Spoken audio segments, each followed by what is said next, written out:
me Maria, your millennial agri-vlogger. So for today's vlog, I will show you the different parts of the rice plants.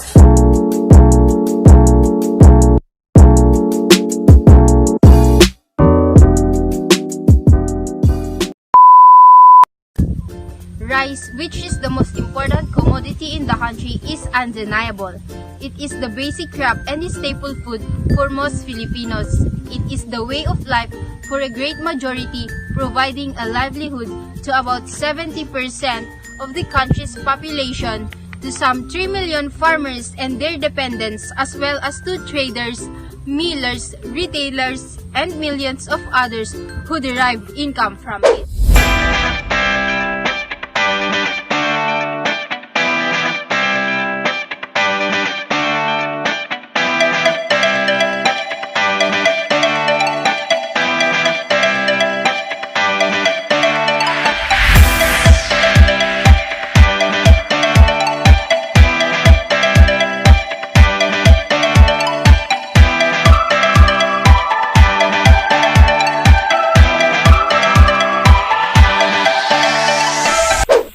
That the rice plant is an annual grass which belongs to the family of Graminae, and this is comprises with roots, culms, leaves, and the grain.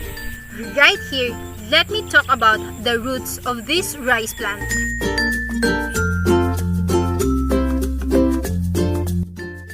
These roots serve as the anchor of the rice plant in the soil and absorb water and nutrients. They are fibrous and consist of rootlets and root hairs. And this root system consists of two major types.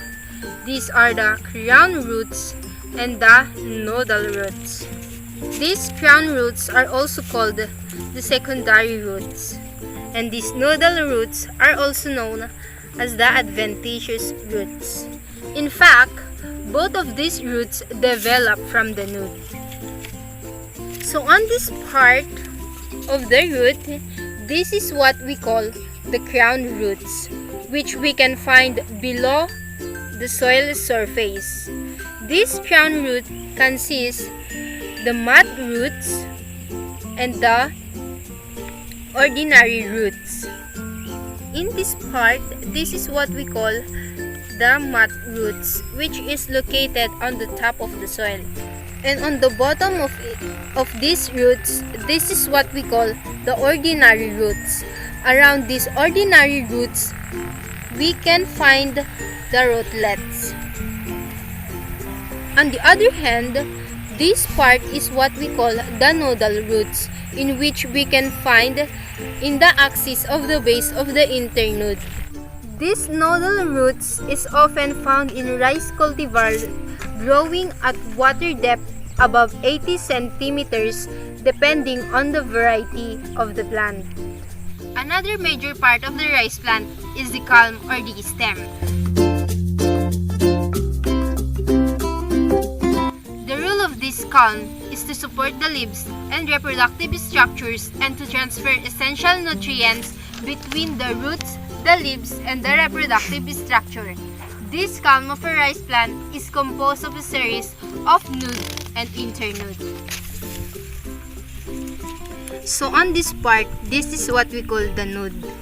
And between this node and this node, this is what we call the internode on this section part. Generally, the matured internode is a hollow, finely grooved and glabrous on the outer surface. The third major part of the rice plant is the leaves.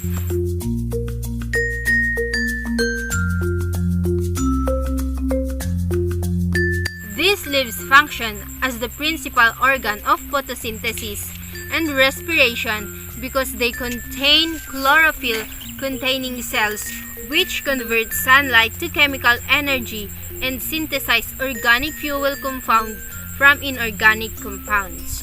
The leaves are borne at an angle on the culm in two ranks, one at each node.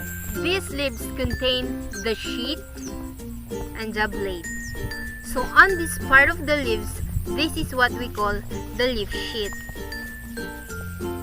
This envelopes the internode outwards. On either side of the base of the blade are pairs of small ear-like appendage, which we call this the auricle. In this part, this is what we call the auricle.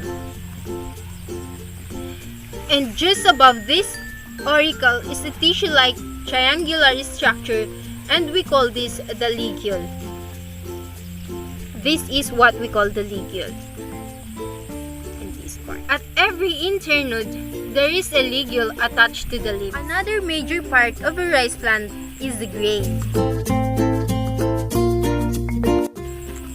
The rice grain is the seed of the rice plant, wherein it contains the lemma, palea, branchilia, sterile lemmas, and the own. And inside of it, we can see the embryo and the endosperm. So on this part of the seed, this is what we call the lemma, which we can find it outer the seed. And on this part, this is what we call the palea, which we can find in the inner part of the seed. And at the lower part of this seed, where the grain is fixed on the panicle, is a tiny leaf shape, which we call this the sterile lemma.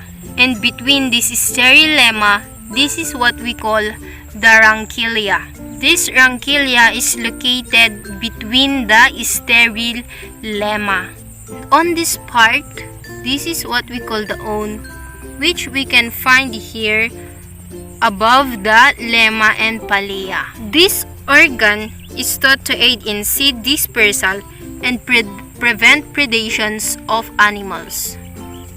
And upon removing the hull of the rice grain, we can see here the embryo, which lies at the ventral side of the spikelet next to the lemma and contain the embryonic root. The rest of this grain consists largely endosperm. This is the edible part, which contains starch, proteins, sugar, fats, crude fiber, and inorganic matter. The major structure of this panicle are the base, axis, primary and secondary branches, the pedicel, the rudimentary glumes, the spikelet, and also the flag leaf. So on this part is a nearly solid node between the uppermost internode of the culm and the axis of the panicle, which we call this the panicle base.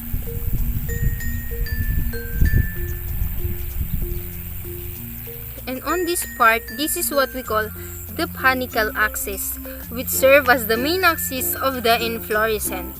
And on this part, this is what we call the primary branch, which develop on the panicle axis. All these are what we call the primary branch, which develop on the panicle axis. And on this part, this is what we call the secondary branches, which develop into this primary branch. And on this part, this is what we call the pedicel, in which it is located from the node of the primary and secondary branches.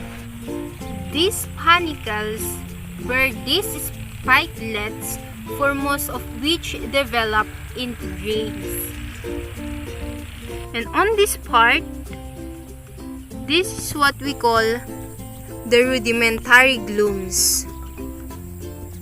These rudimentary glumes are laterally enlarged cup-like apex of the pedicel.